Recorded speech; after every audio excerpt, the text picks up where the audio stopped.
Dear Mom, we've been thinking a lot about what you brought up a couple of weeks ago. It's not like we have not discussed how to prepare for Peyton's care if something were to happen to us, but we just didn't know where to start.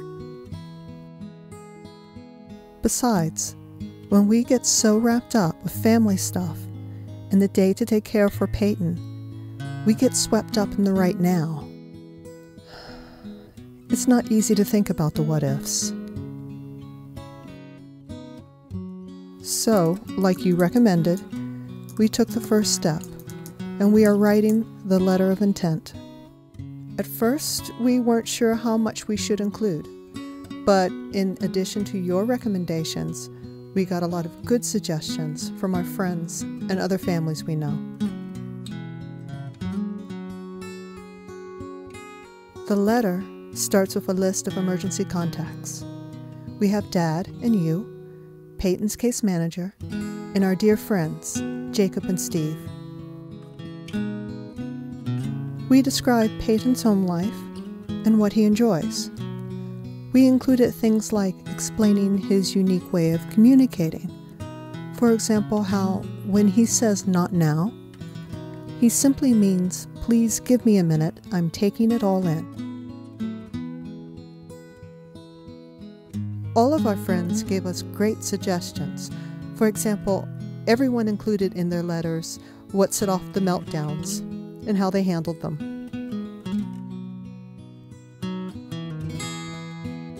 They described educational needs, meeting with teachers to outline their child's strengths and weaknesses in the classroom.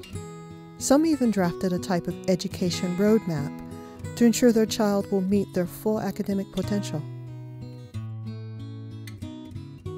They said everything from eating habits, future living arrangements, work programs, medical care and therapy, spiritual needs and social needs. Anything that will impact quality of life should be included. But Mom, even with this letter and all, we are still really worried about how to financially provide for Peyton after our deaths. Oh, I hate to even write the words. Anyway, there is so much conflicting information out there. In fact, one article I read indicated public benefits end for a child with disabilities when he turns 21. Another editorial challenged that article, saying it was misleading and only public school assistance would end at 21, not SSI and Medicaid. How do we ensure Peyton keeps his SSI and Medicaid assistance? Where do you get a straight answer? I had this conversation with one of the mothers I see at Peyton's school when we were both waiting to pick up our kids. She told me about their financial planner. She was able to help them understand all about guardianships, conservatorships, financial planning, and something called a special needs trust. If set up correctly, assets from a special needs trust could provide for Peyton's financial needs after our deaths, while not disqualifying him from SSI or Medicaid. She and her husband are actually using their life insurance death benefit to help fund this special needs trust for their son. The assets in the trust will not actually belong to their son, but is set up for the benefit of their son.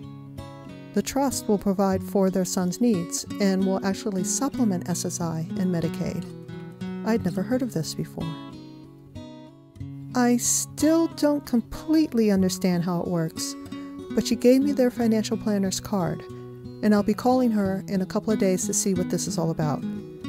This could be the answer we've been looking for. Well, long story short, Mom, I just wanted to let you know that we took your concerns to heart. So thanks, Mom, for going into mommy mode and encouraging us to get started.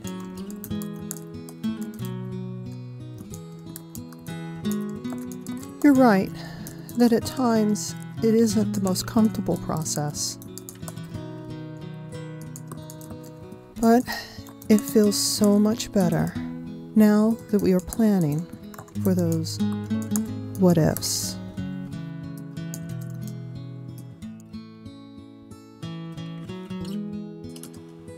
love,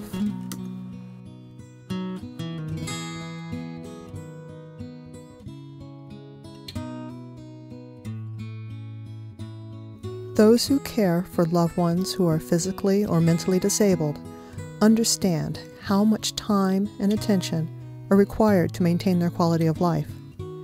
And they worry about what will happen to their dependents when they are no longer there. Careful planning is a must in order to reach any financial goal. For those who care for a dependent with special needs, planning for the future is more critical, since failure to establish provisions could actually be detrimental to the person you want to help. That's why planning now will help ensure a brighter future for loved ones who are dependent on your care.